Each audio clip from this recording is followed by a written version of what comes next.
Para hablar de tutelas diferenciadas, pienso referirme a 5 temas. El primero es una relación adecuada entre debido proceso y sumariedad en el conocimiento.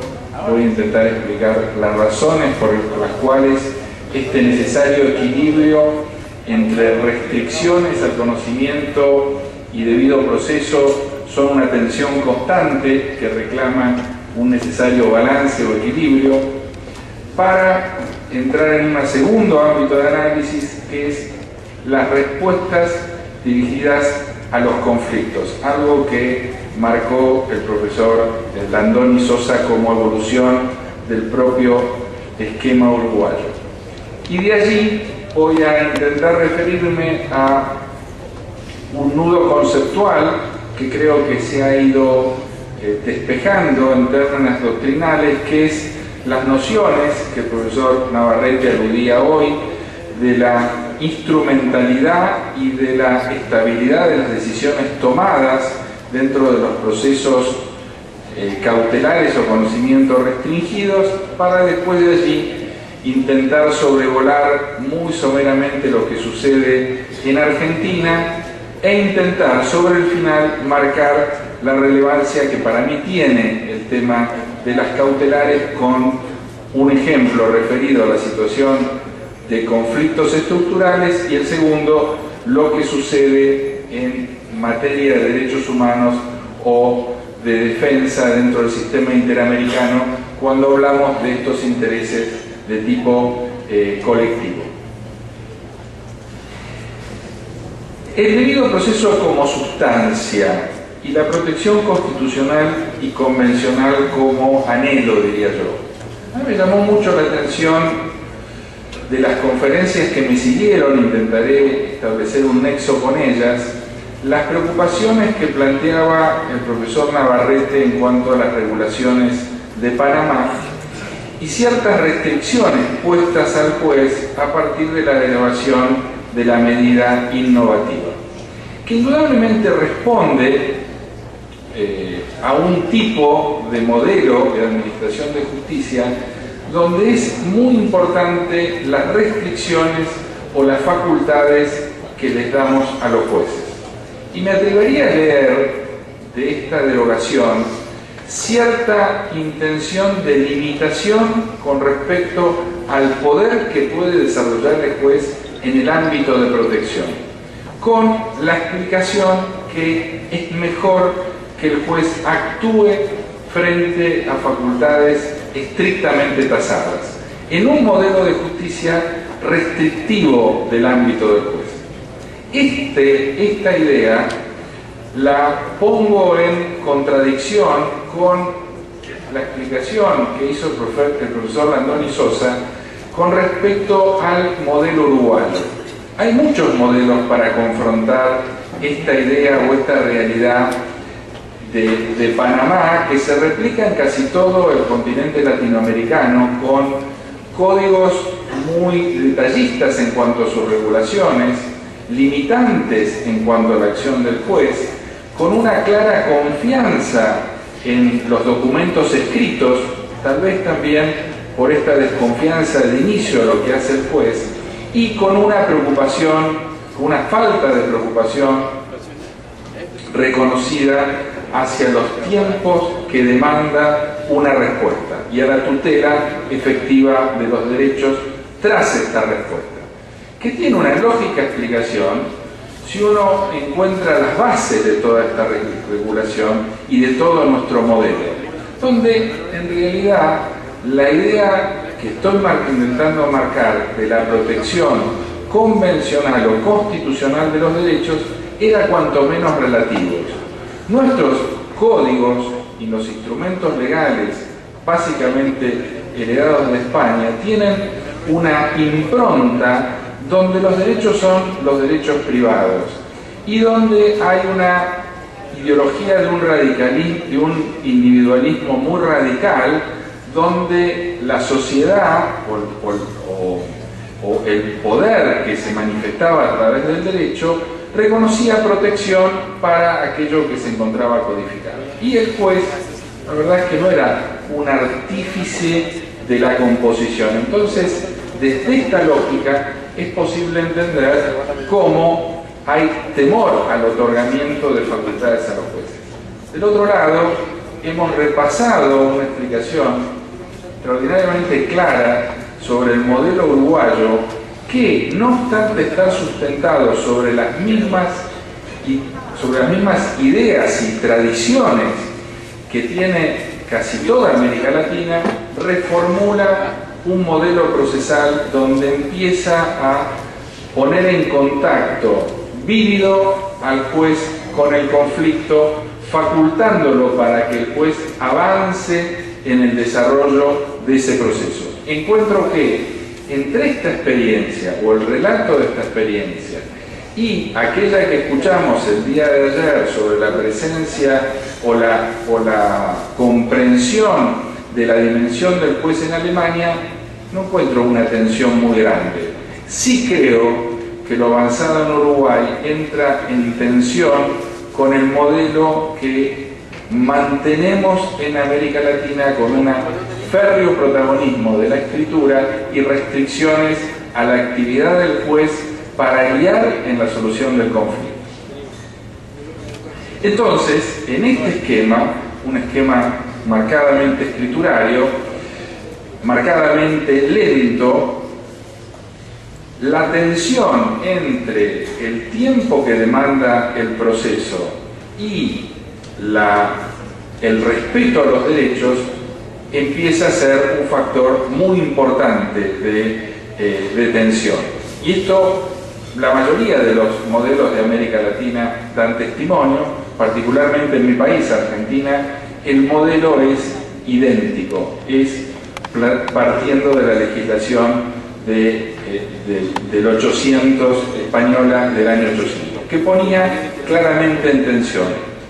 Hoy el mundo discute la tensión entre tres importantes temas de la justicia. El primero es el tiempo que demanda llegar a una solución. No puedo más que adherir a la cita de Couture cuando decía que el tiempo es más que oro en el proceso, es justicia, porque también los derechos deben ser amparados en un tiempo propio. También para la justicia hay un determinado costo que como política pública debe responder, y la tercera noción en equilibrio es la de justicia de la decisión, que la decisión se sustente sobre la cuota de verdad que se pueda obtener dentro del proceso. Todos los sistemas internacionalmente están preocupados por este problema. No hay en el mundo, creo yo, y los comparatistas coinciden en esto, un óptimo de justicia, un país en el cual el equilibrio efectivo entre tiempo, costo y justicia de la decisión no merezca críticas. Hay un famoso trabajo de Zuckerman, un trabajo comparado sobre distintos sistemas de justicia internacionalmente, donde marca que el grado de insatisfacción sobre la justicia siempre es un factor a tener en cuenta. Nunca hay un óptimo, pero hay situaciones donde estamos más lejos de obtener una solución rápida, consistente y con valores razonables en materia de justicia. Voy a desarrollar mi explicación, mi intervención de hoy, básicamente sobre los modelos de derecho comparado en materia de tutelas diferenciadas, marcando que siempre en materia de derecho comparado hay tendencias, líneas de interpretación, pero en un mundo globalizado hay cierta visión uniforme sobre las ideas de proceso, que no pueden ser entendidas como un camino a la uniformidad, sino el compartir desafíos comunes con la singularidad que tiene cada Estado para enfrentarlos. ¿Por qué el derecho comparado? El derecho comparado ha sido básicamente una herramienta muy importante, muchos dicen que no es un derecho, es simplemente una metodología que permite ver cómo los problemas en definitiva son compartidos y son solucionados de distintas formas en distintos países. Se menciona en términos generales, y esto me parece que es una de las ideas centrales, la obra de Montesquieu como comparatista. Ustedes saben, Montesquieu fue uno de los que fue el principal respaldo de la idea de división de poderes de la Revolución Francesa, aunque muchos dicen que la Revolución Francesa dijo cosas de Montesquieu que el propio Montesquieu no decía. Pero de cualquier modo, uno de los datos que me parece interesante, que en general no es tomado muy en cuenta, es que donde Montesquieu desarrolla la idea de separación de poderes en el espíritu de la ley, de 1748, es el capítulo 4 del libro 11 referido a la Constitución de Inglaterra. Ya nomás esta primera noción nos genera cierta curiosidad. ¿Cómo es que, para explicar una noción vital para Francia, Montesquieu la explica desde la Constitución de Inglaterra, donde por otra parte no había la tal Constitución? Y básicamente estas ideas vienen de Locke y son un tanto más complejas de explicar por qué lo hace así. Pero los efectos de no distraer mucho del eje central del tema, sí me parece interesante mencionar que Montesquieu no escribe sobre Francia, escribe sobre Inglaterra. Y el segundo dato para subrayar la importancia del comparado es que las ideas de Montesquieu de 1948 fueron determinantes y seguidas por la Constitución norteamericana y por los constitucionalistas norteamericanos. Como ustedes saben, el movimiento constitucional norteamericano nace a partir, por múltiples razones, pero nace a partir de las discusiones que se llevaron adelante por intermedio de la prensa en el diario El Federalista, que son una serie de periodos de artículos publicados por Madison, Jay, a partir de la situación que se estaba viviendo sobre la conformación de una constitución. Un dato que me parece relevante, curioso pero relevante, es que en diversos lugares del Federalista, de esta publicación periodística, sucedida 40 años después de Montesquieu, se cita en innumerable cantidad de veces el pensamiento de Montesquieu. Y es para inaugurar o para dar vida a una revolución que abre la modernidad en una interpretación absolutamente distinta que la interpretación iluminista de la Revolución Francesa. No obstante lo cual, solamente copié un párrafo donde Madison dice que el oráculo, esto es, el pensamiento que habitualmente se consulta en materia de división de poderes, es Montesquieu. Por esto, el contacto en la división de poderes y en el diseño de un Estado y en la ideología de un Estado. Claramente, la Revolución Norteamericana, la independencia norteamericana y el constitucionalismo dio lugar a otro fenómeno distinto, con pensamiento distinto, pero contemplando un pensamiento robusto de la época como aquel que era de Montesquieu. Y a la vez Montesquieu tomaba el pensamiento de Locke a través de la revolución, a través de lo que sucedía en Inglaterra. Esto quiero marcar este punto por el entramado cultural que el pensamiento tiene y cómo constantemente cuando lo construimos miramos los ejemplos de lo que sucede en otro lado y de lo que ha sucedido también en la historia. Hablando de debido proceso y sumariedad y la tensión entre tiempo, decisión justa y respeto de derechos, el segundo paralelo que quería trazar o que me parecía interesante referirme es que estas nociones que hoy discutimos son absolutamente antiguas, no son nuevas. La Carta Magna de 1215, donde hay un primer esbozo de reconocimiento claro a la idea constitutiva de debido proceso, de reconocimiento de este derecho como derecho trascendente, no como derecho civil, como derecho trascendente que después se replica en la Declaración de Derechos del Ciudadano, francesa de Derechos del Ciudadano, es la Carta Magna de 1215. Lo interesante es que mientras se hablaba en aquella Edad Media del derecho del hombre a ser respetado frente al soberano, también este derecho, producto de la incidencia del comercio, se marcaba que debía tener alguna suerte de restricciones. La decretal, esta Saepe Contingim del Papa Clemente V, es un ejemplo de restricciones al conocimiento para lograr una respuesta rápida. El viejo proceso romano, Ordos Judiciarius, no era útil para el comercio que empezaba a florecer en la Alta Edad Media. Entonces había que poner restricciones al conocimiento para lograr el respeto rápido de derechos. Constantemente esta tensión entre tiempo, decisión justa, está presente a lo largo de la historia. Y desde luego, para provocar una aceleración, perdemos algo en la seguridad en que la decisión va a ser la mejor decisión. Pero, frente a la necesidad de respetar derechos, no podemos tener un solo molde.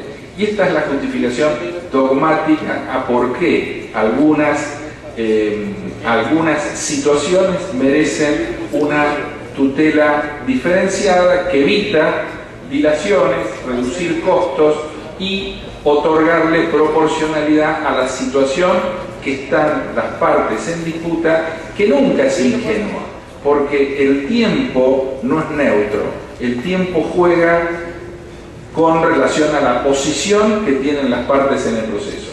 Quien no tiene razón puede esperar mucho, quien reclama la protección del derecho a lo mejor no puede esperar nada o simplemente cuando llegue la solución va a ser demasiado tarde.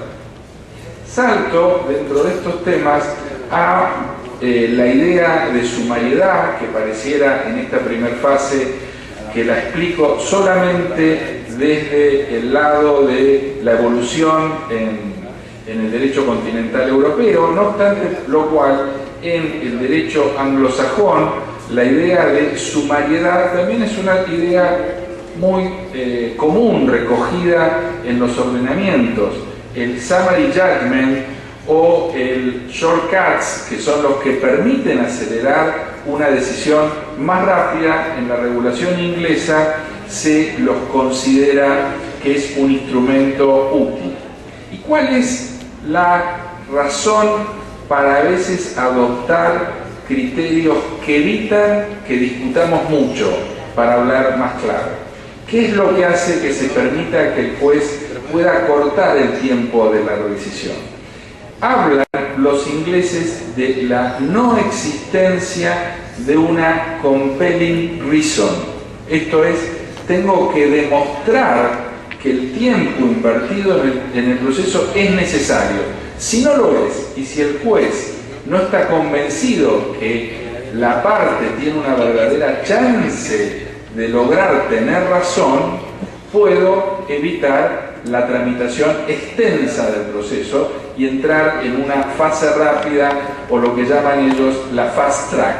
¿Y por qué esto es así? Porque un juez involucrado en la solución del conflicto no puede esperar solamente al cumplimiento de los pasos rituales. Tiene que adecuar su actuación a la posibilidad de obtener una decisión en tiempo propio. Se habla en este contexto, según la regla 24 del proceso inglés, que haya un real prospect. ¿Qué es un real prospect? Es el análisis que hace el juez inglés sobre las efectivas chances de prosperar la demanda o prosperar la defensa, en una relación articulada con las partes, reconociendo que el poder efectivo está del lado del juez a los efectos de zanjar este conflicto. Dentro de las tutelas diferenciadas, en línea con lo anterior, está el proceso monitorio al cual se había hecho referencia como mecanismo incorporado a la legislación uruguaya ya desde 1877, cuya base, según explicaba Chiovenda, era la inversión del contradictorio. No tengo por qué, para lograr una decisión, esperar a contradecir, porque puede ser la fuerza del título o la relación procesal que es ventilada ante el juez la que privilegie un sistema en el cual la decisión sea una fase previa a la contradicción. En el monitorio el juez se invierte el contradictorio, entonces primero se dicta la decisión y si hay razones para discutir, será la otra parte la que abra la instancia de discusión. Paralelamente a estos mecanismos de acortar el tiempo de proceso, están, como ustedes saben y hoy se han referido, las medidas cautelares. En general, y hoy recojo también otra frase de Navarrete y una pronunciada al analizar la reforma colombiana, la primera es una usualmente utilizada para citar a Calamandrei, que las medidas cautelares o las medidas con protección no pueden ser la medicina largamente esperada para el paciente ya muerto. Esto en general se repite. Ahora, hay otra frase muy interesante de Calamandrei en Estudios de Derecho Procesal, bajo el título El dispositivo psicológico de las medidas cautelares, donde tiene una frase también muy interesante, que es que las medidas cautelares no pueden ser un medio expeditivo para agarrar al adversario del cuello. Y esto también muestra una determinada realidad de la medida cautelar que puede ser moderada a partir de un juez activo que no se conforme con la formalidad de la pretensión, sino que efectivamente indague sobre las razones para otorgar la medida cautelar. En este plano de la variedad de respuestas, también en el derecho inglés, en lugar de hablar de medidas cautelares, se habla de remedios interinos, que básicamente responde a la misma lógica. Pero en lugar de un análisis formal sobre los tres requisitos de la medida cautelar para lograr la protección, se habla de balance de conveniencia o balance de justicia. Yo tengo que demostrar la efectiva conveniencia de adoptar esa medida cautelar y la debida relación de esto con la justicia. Es una posición referida a los hechos y al conflicto que el juez tiene que resolver, más que al cumplimiento de determinados requisitos expresamente establecidos en el Código. Como en nuestros modelos de justicia marcadamente lenta, la respuesta llega muy tarde, la idea de la tutela diferenciada de determinadas situaciones ha cobrado en la doctrina mucha fuerza. Se acude, sobre todo en países con un esquema procesal muy lento, a la solución cautelar, que no es más que dar una solución antes para proteger y para evitar que la parte invierta mucho tiempo en lograr una respuesta. Claro está que si la decisión llega muy tarde, algo tenemos que, algún instrumento debemos idear para no dejar protegida una parte. Esta es la razón, hay un autor, profesor de Bolonia, Paolo Viavati, que marca un dato muy interesante, que es la obra muy conocida de dos profesores, dos dogmáticos italianos, Carneluti y Redenti, la poca importancia que estos autores a mediados del 900 le daban a los provvedimenti di urgenza, se llamaban, las providencias de urgencia. ¿Por qué no le daban mucha importancia a esto? Porque el proceso acompañaba los ritmos sociales. Y en esos ritmos sociales, el requerimiento de adelantar la decisión no era tan fuerte como hoy. Hoy, en el Código Procesal italiano, en la reforma del año 2005, se suprime el recaudo de tener que la medida cautelar sea instrumental a una decisión de fondo. Y dicen que puede haber una instrumentalidad atenuada, con lo cual no hacen algo muy inverso, que esta inversión del contradictorio en el monitorio. Lo que intentan lograr es, por intermedio de estas providencias de urgencia, anticipar una decisión, aún a riesgo del contradictorio. Andolino, un profesor de Catania, dice que estas decisiones claramente también tienen que tener una estabilidad atenuada. Pero intentando resumir el conflicto que esto marca, yo diría simplemente que son atenuaciones para un sistema que no logra cumplir su objetivo. En Italia los procesos no duran, como decía el profesor Landoni Sosa, 2 años, sino que se cuentan por décadas.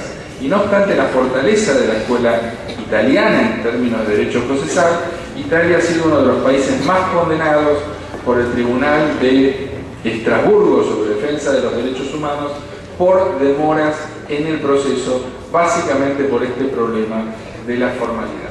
Brasil, que también, si bien influida por las ordenanzas alfonsinas, que no dejan de ser el mismo tronco que la legislación que rige en la mayoría de los países de Latinoamérica, también hablan de providencias anticipatorias. Y estas providencias anticipatorias, reguladas a partir del año 1994, también intentan dar una solución provisoria con alguna restricción del proceso de discusión posterior. Han hecho muchos esfuerzos los brasileños para explicar el porqué de las anticipatorias. Básicamente uno de los que ha liderado este pensamiento es Marinoni, pero creo que tiene razón Barbosa Moreira cuando dice que esto está bien cuando hay derechos esenciales a la salud, al honor, a la intimidad, a la vida, estas protecciones anticipadas. En otro tipo de derechos hay que tener cuidado de restarle vigor al proceso ordinario. En Francia se habla sobre el proceso a medida, el proceso sur requête, el tailor-made, planteando también una figura del juez que acompaña a las partes en diseñar el tipo de proceso. Y si hay situaciones de urgencia, estas situaciones de urgencia deberían ir al referí, que es un juez especial para tratar estos procesos abreviados. Habría mucho para explicar de la escuela argentina, la verdad es que no tengo el tiempo para hacerlo. Argentina ha destacado la idea del proceso urgente y un profesor reconocido en Argentina y en el contexto de América Latina, como es Jorge Peirano, ha fundado la idea de la teoría de las medidas autosatisfactivas, que yo no comparto. En la denominación, en la idea de anticipación de tutela no tengo tantas complicaciones. En la medida que haya algo que cause autosatisfacción, tengo problemas porque creo que rompe la lógica del proceso. No obstante lo cual, insisto, son paliativos para problemas mayores. El problema debería alcanzarse por la regulación adecuada de un proceso de conocimiento en los distintos tipos y tutelas diferenciadas específicas que tengan como soporte de equilibrio un proceso específicamente bien formado. Último tema para cerrar esto, referido a algunos problemas en Argentina y en el sistema interamericano que creo que permiten percibir la importancia de lo que estamos hablando. En Argentina, ustedes saben, en los años 2000, es un fenómeno que se ha conocido mucho, tuvo una crisis económica muy severa. El Estado resolvió establecer un mecanismo por el cual los ahorristas, las personas que tenían dinero en el banco, no podían retirar sus depósitos, que estaban en dólares y pasaron a ser especificados. Esto generó una situación de crisis social muy importante en el país. La gente se agolpaba ante los bancos tenían cortinas metálicas porque la gente hacía manifestaciones para que les devuelvan los depósitos. Afortunadamente los jueces en Argentina admitieron los amparos y permitían el retiro de fondos, y eso permitió lograr preservar cierta paz social sumamente importante en una emergencia como esa, en términos utilizando las medidas cautelares. Hoy por hoy Argentina está discutiendo el tema de la libertad de expresión y las restricciones a determinadas medidas que pueden coartar la libertad de expresión. Ha sido la Corte y han sido los jueces los que han logrado acompañar el proceso político preservando los derechos y tutelando efectivamente los derechos. Y un último punto, al cual me voy a referir excediéndome, pero prometo nada más que 2 minutos, es el sistema interamericano y cómo estas restricciones juegan en el sistema interamericano. Marcando, no puedo hacer más que marcar 2 casos. El primero, la Comisión Interamericana adoptó unas medidas cautelares impidiéndole a Brasil que siguiera adelante con la usina hidroeléctrica de Belo Monte, porque decía los reclamantes, la comunidad de la cuenca Río Xingú, que esto podía dañar el medio ambiente. Esta medida cautelar tomada por la Comisión Interamericana generó la puesta en crisis de todo el sistema. Y es en alguna medida la explicación a por qué Venezuela termina yéndose del sistema interamericano. Hubo un grave conflicto con el sistema interamericano producto de estas medidas cautelares, que del otro lado revelan la importancia de resguardar el derecho y la seriedad de regularlas convenientemente. Con Ecuador sucedió lo mismo. Con Ecuador, las medidas cautelares trabadas en favor del diario El Universo y del periodista Emilio Palacios, de la condena que estableció la Corte contra el periodista, fue también uno de los motivos que generaron honda preocupación. Y con esto termino. Creo que hay un requerimiento social muy importante por la justicia sin demoras que reclama que en términos procesales de resguardo de derechos estemos muy atentos a cómo se regulan estos instrumentos y a la posición que en definitiva le asignamos a la justicia y a los jueces. Nada más, gracias.